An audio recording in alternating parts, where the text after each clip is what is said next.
વિદ્યાર્થી મિત્રો, chapter number 21 ચેતાકીય નિયંત્રણ અને સંનિયમન. હવે એમાં આપણે પહેલાં વાત કરવાની છે કે એની પ્રસ્તાવના, સામાન્ય સમજૂતી આપણે વાત કરીએ તો જે શરીરના અંગો હોય અથવા તો જે અંગતંત્ર હોય, આ બધાના જે કાર્ય છે, અંગો ભેગા મળીને કાર્ય કરે અથવા તો જે અંગતંત્ર છે, ધારો કે હું કહું પાચન તંત્ર, તો પાચન તંત્રમાં તમે કહેશો કે મુખ આવે, મુખ ગુહા આવે, અન્નનળી, જઠર, તો આ બધા પાચન તંત્ર, નાનું આંતરડું, મોટું આંતરડું, એ પાચન તંત્રના અંગો થાય. તો અંગ અથવા અંગતંત્રના જે કાર્ય છે એ કાર્યની સમસ્થિતિની જાળવણી કરવી જરૂરી હોય.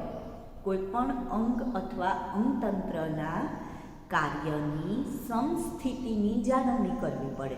એનો મતલબ શું કે દરેકે દરેક અંગ એકબીજા સાથે ભેગા મળી અથવા તો એકબીજાના પૂરક બનીને કાર્ય કરતા હોવા જોઈએ. તો જ્યારે બે કે વધુ અંગો એકબીજાની સાથે પૂરક બનીને કાર્ય કરતા હોય તો એને આપણે સહનિયમન તરીકે ઓળખીએ છીએ.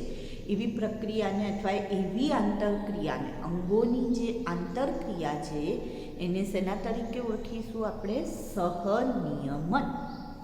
હવે આ જે સહનિયમનની પ્રક્રિયા થાય એમાં જો મનુષ્યની વાત કરીએ તો એમાં ચેતાતંત્ર અને અંતઃસ્ત્રાવી તંત્ર બંને મદદરૂપ થતા હોય છે. ચેતાતંત્ર અને અંતઃસ્ત્રાવી તંત્ર બંને આ સહનિયમનની ક્રિયામાં મદદરૂપ થાય. સાથે સાથે આ તંત્રો એ નિયંત્રણનું કામ કરે, સંકલનનું પણ કામ કરે.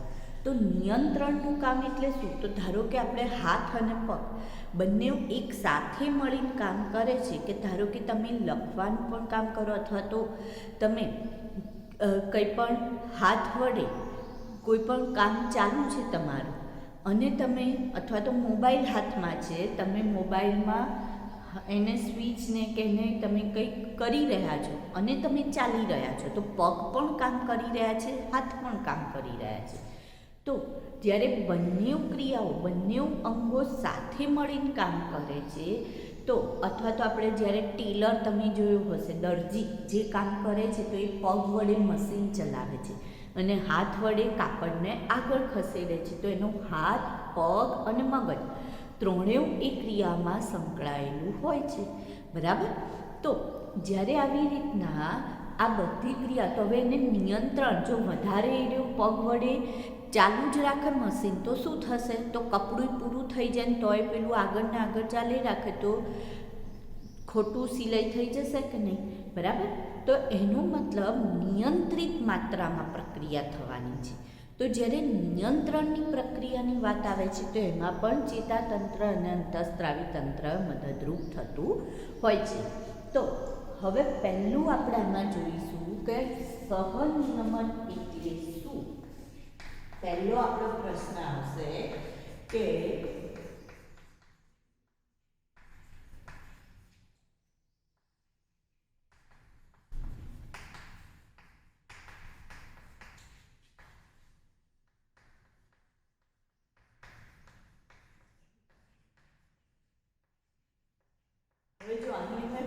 જ્યારે પણ વચ્ચે એક્સ્ટ્રા પોઈન્ટ તરીકે જે મુદ્દો આવે છે એ મુદ્દો કયો મુદ્દો? તો તમારે જ્યારે નીટ માટેની તૈયારી કરતા હોવ છો ત્યારે તમને જે જરૂરી મુદ્દાઓ છે વધારાના, એ મુદ્દાઓ આપણે ભણી લીધા અને આપણે શું કહીએ છીએ? અહીંયા એક્સ્ટ્રા પોઈન્ટ તરીકે કહીશું. જ્યારે આ ચેપ્ટરની અંદર આગળ વાત આવશે જેમાં એક્સ્ટ્રા પોઈન્ટ હું કહીશ. હવે અહીંયા પહેલા પ્રશ્ન જોઈએ કે સહનિયમન એટલે શું? ઉદાહરણ સહ સમજાવો.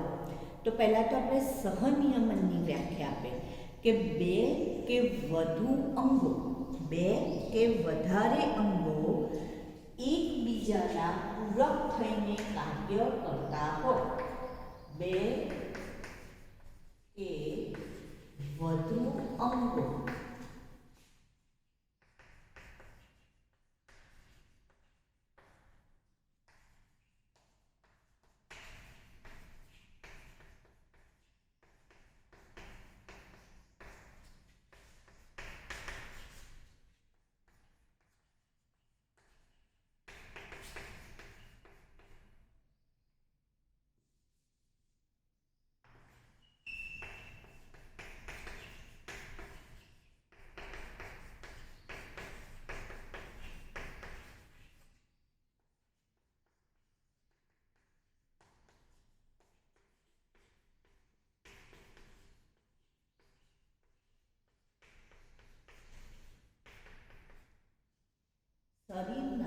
બે કે વધુ અંગો એકબીજાના પૂરક થઈ કાર્ય કરતા હોય તેવી અંગોના આંતરક્રિયાની પ્રક્રિયા. પાછી અંગોની કેવી છે? આંતરક્રિયા, કારણ કે એકબીજાના કેવા બની ગયા? પૂરક બની ગયા. અને જ્યારે પૂરક બનીને એકબીજા સાથે સંકળાઈને જોડે મળી કાર્ય કરે છે એટલે આંતરક્રિયા થઈ ગઈ. તો એવી પ્રક્રિયાને શેના તરીકે ઓળખીએ છીએ? આપણે સહનિયમન તરીકે ઓળખીએ છીએ. શેના તરીકે ઓળખીશું? સહનિયમન. હવે મનુષ્યમાં જેટલી પણ દેહધાર્મિક ક્રિયાઓનું સહનિયમન છે, મનુષ્યની બધી જ દેહધાર્મિક ક્રિયાઓનું સહનિયમન ચેતાતંત્ર અને અંતઃસ્ત્રાવી તંત્ર દ્વારા થાય. કોના દ્વારા સહનિયમન થશે? ચેતાતંત્ર અને અંતઃસ્ત્રાવી તંત્ર. એટલે એનો મતલબ ચેતાતંત્ર અને અંતઃસ્ત્રાવી તંત્ર બે કે વધારે અંગોને એકબીજા સાથે પૂરક બનાવીને કાર્ય કરવાનું કામ કરશે. બરાબર? એ બંને અંગો ભેગા મળી, બંને તંત્ર ભેગા મળી પૂરક તરીકે કાર્ય કરાવશે. હવે આપણે આગળ વાત કરીએ તો હવે આપણે વાત કરીએ છીએ કે ઉદાહરણ. તો ઉદાહરણની વાત કરતા હોઈએ જ્યારે આપણે તો હવે આપણે એમાં ઉદાહરણની વાત કરીએ. તો ધારો કે કોઈ માણસ કસરત કરતું હોય તો જ્યારે કસરત કરે છે ત્યારે શું થશે? તો કે કસરત કરતી વખતે એને વધારે ઓક્સિજનના પુરવઠાની જરૂર પડશે. બરાબર? કસરત કરતી વખતે આપણે શારીરિક શ્રમ કરવો પડે, અને જો શારીરિક શ્રમ કરવો પડે તો એવા દરમિયાન વધુ શક્તિની જરૂર પડે, વધુ ઓક્સિજનની જરૂર પડે, એટલે કે વધુ ઓક્સિજનના પુરવઠાની જરૂર પડે. તો ત્યારે શું થશે? તો કે શ્વસન દર કેવો થશે? તો ઊંચો થશે. હૃદયના ધબકારા કેવા થશે? તો એ પણ વધી જશે. અને રુધિર વાહિનીમાં જે રુધિર વહેતું હશે એનું દબાણ પણ કેવું થાય છે? વધી જતું હોય છે. તમે જો સામાન્ય રીતે જ્યારે ડૉક્ટરના ત્યાં જાઓ અને ડૉક્ટર તમારે બ્લડ પ્રેશર મપાવવું હોય તો ડૉક્ટર તરત બ્લડ પ્રેશર નહીં માપે, તમને થોડી વાર બેસવા દેશે અને પછી બ્લડ પ્રેશર માપશે. એનું કારણ શું? કે ધારો કે તમે ચાલીને આવ્યા છો, તમે કંઈક શારીરિક શ્રમ કરીને આવ્યા છો અને એ પછી જો તમારું બ્લડ પ્રેશર માપવામાં આવે તો એ બ્લડ પ્રેશર કેવું આવશે? તો કે હાઈ આવે છે. તો જે સાચું રિઝલ્ટ છે એ મળી શકે નહીં. એટલે થોડીવાર તમને બેસવા દેવામાં આવે અને એ પછી બ્લડ પ્રેશર માપવામાં આવે છે. બરાબર? સારું. તો એવી જ રીતના અહીંયા આપણે શું કીધું? જ્યારે કસરત કરવાની છે એટલે શારીરિક શ્રમ કરવાનો, એટલે એના કારણે શું થશે? તો કે વધુ શક્તિની જરૂર પડશે, વધુ ઓક્સિજનની જરૂર પડશે. તો એ સમયે હૃદયના ધબકારા વધી જશે, શ્વાસોશ્વાસનો દર ઊંચો થઈ જાય છે. બરાબર? એટલે શ્વસનની પ્રક્રિયા ઝડપી બની જાય છે. રુધિર વાહિનીમાં જે રુધિર વહેતું હોય છે એનું દબાણ પણ કેવું થઈ જશે? વધી જશે. તો એનો મતલબ એવો થયો કે હૃદય જે છે, હૃદય, ફેફસા, મૂત્રપિંડ, રુધિર વાહિનીઓ, આ બધા જે અંગો છે એ અંગો એમની પ્રક્રિયામાં કેવા થઈ જશે? તો કે એમની પ્રક્રિયા બદલાઈ જાય છે. બરાબર? જે સામાન્ય સ્થિતિમાં કામ કરતા હતા એના બદલે લોકોએ હવે ઝડપી કામ કરવું પડ્યું. પણ બધા એકબીજા સાથે મળે સહનિયમનથી કામ કરશે. હવે એટલે એનો મતલબ એવો થયો કે જ્યારે હૃદયના ધબકારા વધે છે એટલે હૃદય જે કામ કર્યું તો ફેફસા પણ એની સામે એટલું જ કામ કરે છે અને રુધિરને ફટાફટ એ શું કરે છે? કારણ કે વધુ ઓક્સિજન પુરવઠાની જરૂર છે તો ઝડપથી એ રુધિરને શુદ્ધ કરીને ક્યાં મોકલવાનું કામ કરશે? તો કે હૃદયમાં. હૃદય એને પંપ કરવાનું કામ કરશે શરીરમાં. તો આ બધા સાથે મળીને ઝડપથી કામ કરી શકે. તો આ રીતની પ્રક્રિયા થશે જેને આપણે સહનિયમન કહીએ છીએ. હવે જ્યારે તમે કસરત બંધ કરો છો તો આ બધા અંગો પોતાની મૂળ સ્થિતિમાં પરત આવશે. જેમ કે હૃદય છે, ફેફસા છે, રુધિર વાહિનીઓ જે પહોળી થઈને, કારણ કે એને રુધિર ઝડપથી વહેવડાવવાનું છે તો એનું સંકોચન થઈ જાય તો ચાલે નહીં. તો રુધિર વાહિનીઓ છે, ચેતાઓ છે, આ બધા જે કાર્ય કરતા હતા એ ઝડપી કાર્ય કરવાના કરવા લાગ્યા હતા એના બદલે હવે કેવી સ્થિતિમાં આવી જશે તો કે પોતાની મૂળ સ્થિતિમાં પાછા ફરે છે. એનો મતલબ એવો થયો કે એક અંગ એવું હોય છે, એક તંત્ર એવું છે કે જે આ બધાને ઊંચું કરી દે છે. ધારો કે હૃદયના ધબકારા આપણે એવું કહીએ છીએ કે 1 મિનિટમાં 72, પણ સામાન્ય વ્યક્તિમાં પણ 72 કરતાં 110 કરી દે છે. જ્યારે બીજું તંત્ર એવું છે કે જે 110 થયા હતા એને પાછા કેવા લાવી દે છે, સામાન્ય લાવી દે છે. એટલે એનો મતલબ એ ફરી પાછા 72 થઈ જાય છે. તો આનો મતલબ એવો થયો કે આ જે પ્રક્રિયાઓ છે એ એકબીજા સાથે સહનિયમનથી ચાલે છે, નહીતર ચાલે નહીં. તો આવી રીતના સહનિયમનની પ્રક્રિયા થતી હોય છે અને આપણને જોવા મળશે. તો આપણે સહનિયમનની વ્યાખ્યાની વાત કરી અને એના ઉદાહરણની વાત કરીએ છીએ. હવે એના પછી આપણને બીજો પ્રશ્ન આવે છે કે આપણે જે વાત કરી કે ભાઈ સહનિયમન માટે ચેતાતંત્ર અને અંતઃસ્ત્રાવી તંત્ર આવેલા હોય છે. તો આ ચેપ્ટરની અંદર આપણે ચેતાતંત્રની વાત કરીશું અને આના પછીનું જે ચેપ્ટર છે એમાં આપણે 22મું જે ચેપ્ટર છે એની અંદર આપણે અંતઃસ્ત્રાવી તંત્રની વાત કરીશું. તો હવે આપણે વાત કરીએ મનુષ્યના ચેતાતંત્રની.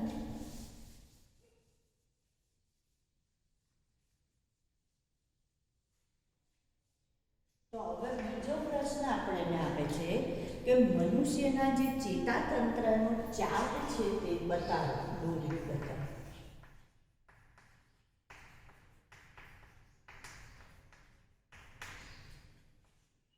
અથવા તો મનુષ્યના ચેતાતંત્રમાં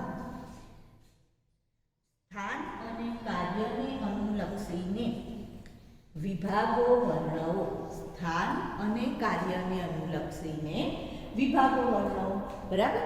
તો હવે આપણે વાત કરીએ કે જે ચેતાતંત્ર છે શેનું બનેલું છે તો કે ચેતાતંત્ર ચેતાપેશીનું બનેલું છે. ચેતાતંત્ર શેનું બનેલું છે? ચેતાપેશીનું. હવે એમાં આપણે જોઈએ તો એના બે ભાગ આપણને જોવા મળશે. ચેતાતંત્ર શેનું બનેલું છે? ચેતાપેશી. બરાબર. હવે એની અંદર જોઈએ તો બે ભાગ આપણને જોવા મળશે. કયા બે ભાગ જોવા મળશે તો કે મધ્યસ્થ ચેતાતંત્ર અને જે પરિઘવર્તી ચેતાતંત્ર છે તે. મધ્યસ્થ ચેતાતંત્ર જો અહીંથી શરૂ કરીએ તો અહીંથી પાછળ વચ્ચે સુધી, તો વચ્ચે એટલે મધ્યસ્થ કહેવાય. એટલે મધ્યસ્થ ચેતાતંત્ર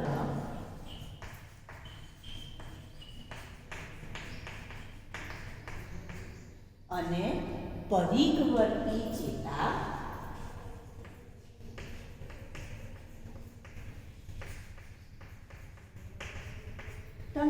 બરાબર. સારું. હવે મધ્યસ્થ ચેતાતંત્ર જે છે એની અંદર જો એને ઇંગ્લિશમાં શું કહેવાય તો પહેલાં તો ચેતાતંત્રને નર્વસ સિસ્ટમ્સ અથવા નર્વસ સિસ્ટમ કહેવાય. હવે આપણી ચોપડીમાં એને પાછું ઘણી જગ્યાએ નર્વસની જગ્યાએ ન્યુરલ સિસ્ટમ પણ કહેલું છે. ન્યુરલ સિસ્ટમ, ન્યુરલ અથવા તો નર્વ્સ સિસ્ટમ. ન્યુરલ અથવા તો નર્વ્સ સિસ્ટમ આવું કહેલું છે. બરાબર. તો મધ્યસ્થ ચેતાતંત્રનું નામ શું છે તો કે સેન્ટ્રલ ન્યુરલ સિસ્ટમ. કયું નામ છે? સેન્ટ્રલ ન્યુરલ સિસ્ટમ અથવા તો સેન્ટ્રલ નર્વ્સ સિસ્ટમ. નર્વ્સ અથવા ન્યુરલ, ન્યુરલ પણ કહેવાય અથવા તો નર્વ્સ. Nerves systems. નર્વ્સ એટલે ચેતા. નર્વ્સ એટલે શું કહેવાય? ચેતા. તો એનાથી બનતું તંત્ર એટલે નર્વસ સિસ્ટમ્સ, નર્વ સિસ્ટમ. પરિઘવર્તીને પેરીફેરલ, પેરીફેરલ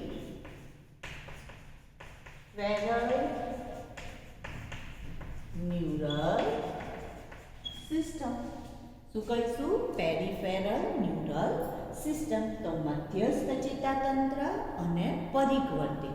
હવે જો મધ્યસ્થ ચેતાતંત્રના બે ભાગ પડશે. કયા કયા? તો કે મગજ અને કરોડરજ્જુ. કયા બે ભાગ પડશે? મગજ અને કરોડરજ્જુ. બરાબર. એ કોના ભાગ પડ્યા? મધ્યસ્થ ચેતાતંત્રના, અથવા તો મગજ અને કરોડરજ્જુનો સમાવેશ શેમાં થાય છે? તો કે મધ્યસ્થ ચેતાતંત્રમાં થાય છે. શેમાં થાય છે? મધ્યસ્થ ચેતાતંત્રમાં. હવે પરિઘવર્તી જોઈએ. તો પરિઘવર્તીની અંદર બે ભાગ પડશે, ચેતાઓ અને વિભાગ. બરાબર. તો હવે ચેતાઓમાં જો જોઈએ આપણે તો મસ્તિષ્ક ચેતા અને કરોડરજ્જુ ચેતા. જો મસ્તિષ્ક ચેતાનો મતલબ મગજમાંથી નીકળતી ચેતા, તો એને શું કહેવાય? મસ્તિષ્ક ચેતા. કરોડરજ્જુ ચેતા, કરોડરજ્જુમાંથી નીકળતી ચેતા, જેને શું કહેવામાં આવે છે? કરોડરજ્જુ ચેતા કહેવાય. હવે આ જે ચેતા છે ને એ ત્રણ પ્રકારની હોય: સંવેદી, ચાલક અને મિશ્ર. કેટલા પ્રકારની હોય? ત્રણ પ્રકારની: સંવેદી, ચાલક અને મિશ્ર. આમાંથી સંવેદી તો એ શું કામ કરે? તો કે એ કોઈ પણ ગ્રાહી અંગ છે. ધારો કે મને અહીંયા ટાંકણી વાગી, તો અહીંથી સંવેદના ક્યાં સુધી લઈ જાય? તો કે મગજ સુધી લઈ જાય છે. મને ખબર પડે મારા મગજને કે ભાઈ મને ટાંકણી વાગી છે. તો સંવેદીનું કામ છે કે અંગથી ક્યાં સુધી લઈ જાય છે? મગજ સુધી. ચાલક જે છે એ મગજથી સંદેશો લાવે છે, જેને પ્રેરક પણ કહેવાય. કે મારું મગજ હવે એવો જવાબ આપે છે કે ભાઈ તને ટાંકણી વાગી છે, તો કાં તો તું ત્યાં બેન્ડેજ લગાડ, બેન્ડેડ પટ્ટી લગાડ, કાં તો તું ત્યાં હળદર લગાડ. તો આવું જે મને કહે છે, અથવા ટાંકણી જો તને વાગી જ રહી હોય તો તું હાથ લઈ લે, ગરમ વસ્તુ પકડી છે તો તું છોડી દે. તો આવો જે જવાબ આપ્યો એટલે મગજથી અંગ સુધી લઈ જાય, એને કઈ કહેવાય? ચાલક અથવા પ્રેરક ચેતા. અને ત્રીજી જે છે મિશ્ર, એટલે એનો મતલબ જો આ બે વન વે થયું અને હવે મિશ્ર આવે એટલે એને કહેવાય ટુ વે. જેમાં ચાલક અને સંવેદી બંને પ્રકારનું કામ કરે. એટલે આ મિશ્રને કામ વધારે છે. કેમ? એને જવાનું પણ ખરા સંદેશો લઈ અને જવાબ લઈને પાછું પણ આવવાનું છે. સંદેશો લઈને પણ જાય અને પેલા જોડેથી જવાબ લઈને મગજ જોડે પાછું પણ આવે, એટલે મિશ્ર.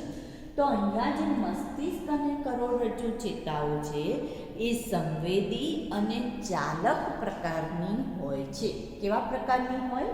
સંવેદી અને ચાલક પ્રકારની ચેતાઓ હોય. મસ્તિષ્ક ચેતા જે છે એ 12 જોડ જોવા મળે. કેટલી જોડ જોવા મળશે આપણને? 12 જોડ. આ એક્સ્ટ્રા પોઈન્ટ તરીકે આપણે અહીંયા લઈએ છીએ. 12 જોડ આપણને જોવા મળશે. જ્યારે કરોડરજ્જુ ચેતા 31 જોડ જોવા મળે છે. કેટલી? 31 જોડ.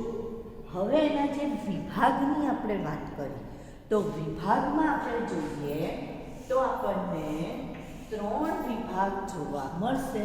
કેટલા વિભાગ જોવા મળશે? 3 વિભાગ જોવા મળે છે. કયા કયા 3 છે? તો કે કોષ્ઠાંતર ચેતાતંત્ર,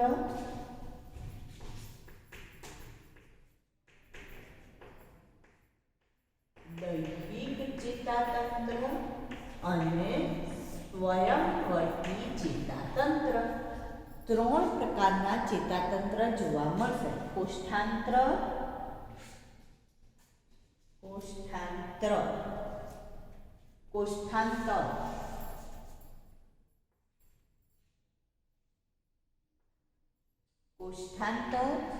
દૈહિક અને સ્વયંવર્તી ચેતાતંત્ર. હવે જે આ કોષ્ઠાંતર છે એને VNS તરીકે ઓળખવામાં આવે છે. VNS. દૈહિક જે છે એને એસ એન એસ અને સ્વયંવર્તીને ENS તરીકે ઓળખવામાં આવે છે. તો ઈનો મતલબ થાય, જો પાછળ NS તો તમને હવે ખ્યાલ આવી ગયો કે ન્યુરલ સિસ્ટમ અથવા નર્વસ સિસ્ટમ, એ તો તમને ખ્યાલ આવી ગયો. ખાલી આગળનો શબ્દ તમારે સમજવાનો છે. તો ઈનો મતલબ થાય ઓટોનોમિક. ઈનો મતલબ શું થશે? ઓટોનોમિક.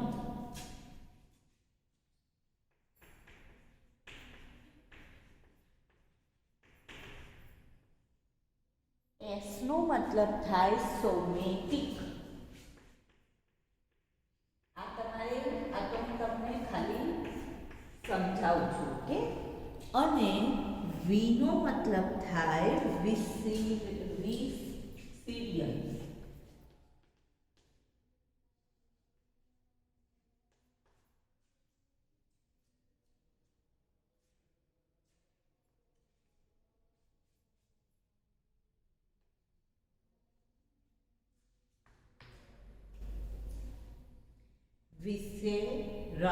વિસેરલ તરીકે ઓળખાય. આ તમારે યાદ નથી રાખવાનું, પણ આટલું થોડું તમને ખ્યાલ હોવો જોઈએ. ઓટોનોમિક, સોમેટિક અને વિસેરલ. બરાબર. હવે જે સ્વયંવર્તી છે એના પણ પાછા બે પ્રકાર પડશે, અનુકંપી અને પરાનુકંપી. કયા બે પ્રકાર પડે છે? અનુકંપી, જેને સિમ્પેથેટિક તરીકે ઓળખાય. શેના તરીકે ઓળખીશું આપણે? સિમ્પેથેટિક. અને પરાનુકંપી, જેને પેરાસિમ્પેથેટિક તરીકે ઓળખાય.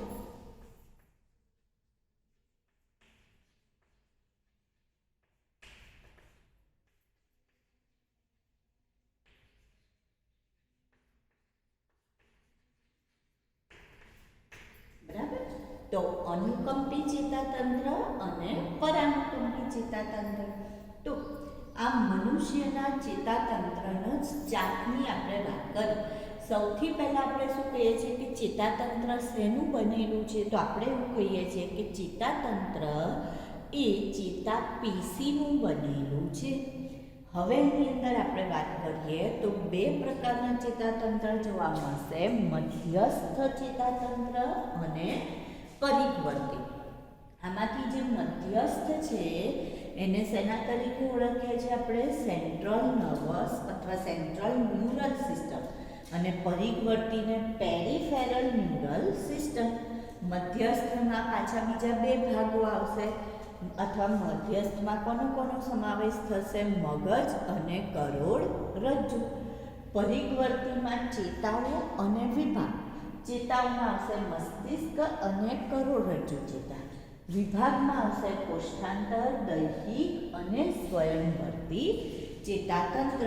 સ્વયંવર્તીમાં પાછા બે પ્રકાર પડશે, અનુકંપી અને પરાનુકંપી.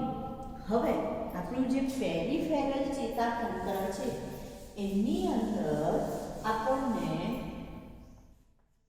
ચેતાતંતુ જો જોઈએ તો બે પ્રકારના જોવા મળશે.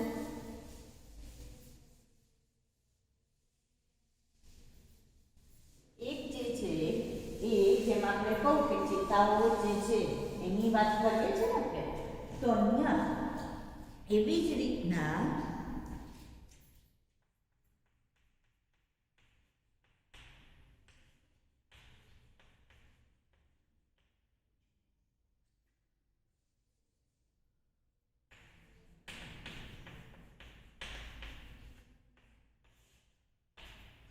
PNSમાં એટલે કે પેરિફેરલના આપણને કેટલા ચેતાતંતુ જોવા મળશે? તો કે બે ચેતાતંતુ જોવા મળે છે. એક જે છે એને અંતર્વાહી તંતુ કહેવાય અને બીજો જે છે એને બહિર્વાહી તંતુ કહીએ છીએ આપણે. તો અંતર્વાહી એટલે અંદર લઈ જાય. તો ક્યાંથી અંદર લઈ જાય? તો કે અંગ અથવા પેશીથી સંવેદનાને અથવા ઉર્મી વેગને મધ્યસ્થ ચેતાતંત્ર સુધી લઈ જાય છે. જે ચેતાઓ હોય એનું કામ શું હોય? જે પીએનએસ છે એને સીએનએસ સાથે જોડવાનું. પીએનએસને સીએનએસ સાથે જોડવાનું કામ કરે. પેરિફેરલને અથવા તો પરિઘવર્તીને મધ્યસ્થ સાથે જોડે. તો જે અંતર્વાહી તંતુ છે એ અંગ અથવા પેશીથી સંવેદનાને ક્યાં લઈ જશે? અથવા ઉર્મી વેગ. સંવેદના માટે હવે કયો શબ્દ વાપરીશું આપણે? ઉર્મી વેગ. તો ઉર્મી વેગને સીએનએસ એટલે કે મગજ અથવા કરોડરજ્જુ સુધી લઈ જાય છે. તો પેશી અથવા અંગથી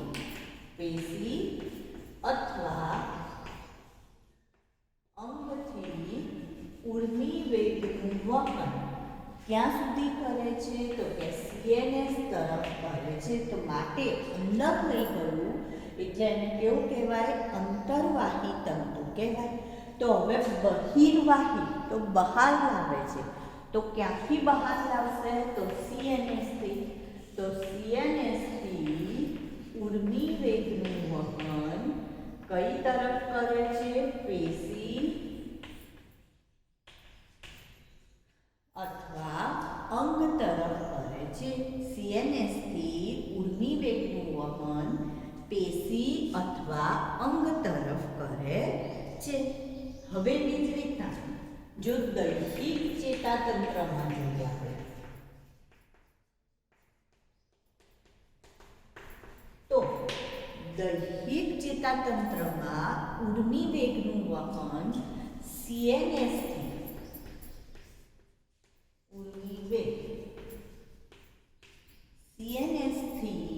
કંકાલ સ્નાયુ તરફ લઈ જાય છે. દૈહિક ચેતાતંત્રમાં ઉર્મી વેગનું વહન સીએનએસથી કઈ તરફ થાય છે? કંકાલ સ્નાયુ તરફ થાય છે. જો દૈહિક ચેતાતંત્રમાં ઉર્મી વેગનું વહન સીએનએસથી એટલે કે મધ્યસ્થ ચેતાતંત્રથી કઈ તરફ થશે? તો કે કંકાલ સ્નાયુ તરફ થશે. એવી જ રીતના દૈહિક પછી કોની વાત આવે? સ્વયંવર્તી. તો જો સ્વયંવર્તી ચેતાતંત્રમાં વાત કરીએ તો એમાં સીએનએસથી ઉર્મી વેગનું વહન સરળ દિશા સ્નાયુ અને અનૈચ્છિક અંગો તરફ થશે. જેમ કે હૃદય, મગજથી આવશે અને ફેફસા,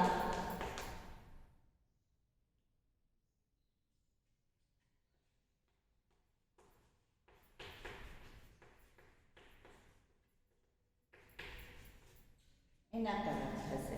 બરાબર. તો અનૈચ્છિક અંગો અથવા સરળ દિશા સ્નાયુ તરફ થશે. સ્વયંવર્તી ચેતાતંત્રમાં ઉર્મી વેગનું વહન અને જે કોષ્ઠાંતર ચેતાતંત્ર છે, તો કોષ્ઠાંતર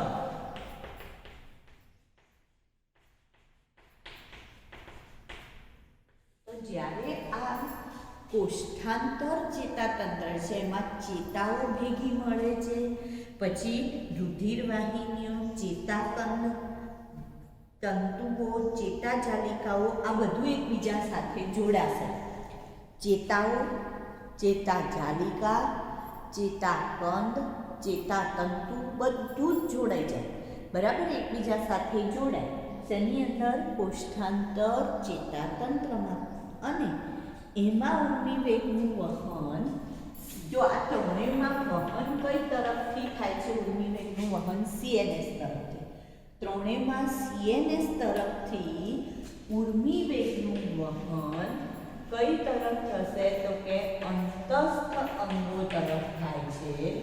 અને અહીંયા અંતસ્થ અંગોથી ઉર્મી વેગનું વહન સીએનએસ તરફ પણ થાય છે.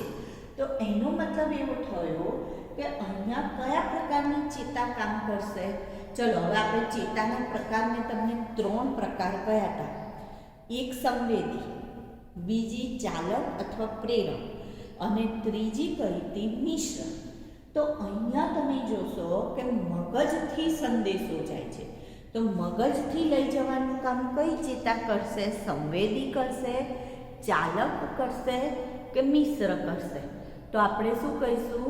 ચાલક અથવા પ્રેરક ચેતા. એકલું જ્યારે અહીંયા એક જ તરફ વહન છે તો એમાં એક જ દિશામાં વહન છે, તો કઈ ચેતા સંકળાયેલી છે? પ્રેરક. જ્યારે અહીંયા જુઓ CNS થી અંતઃસ્તંભો અને અંતઃસ્તંભોથી CNS બંને દિશામાં વહન થાય છે, એટલે બંને ટુ વે ચાલે છે. તો માટે મિશ્ર ચેતા અહીંયા વહન કરશે. કોણ વહન કરશે? મિશ્ર ચેતા. તો જો આ આવું લખેલું ના હોય ચોપડીમાં, પણ આ આપણે તમે જે જ્ઞાન મેળવો છો એ જ્ઞાનનો ઉપયોગ કરવા માટે કરવાના અર્થમાં તમારે સમજવાનું છે કે ભાઈ ક્યાં કયા પ્રકારની ચેતાઓ કામ કરતી હોય છે. એટલા માટે મેં તમને પહેલાં ચેતાના પ્રકારની વાત કરી હતી. તો આ મનુષ્યના ચેતાતંત્રનો ચાર્ટ થયો.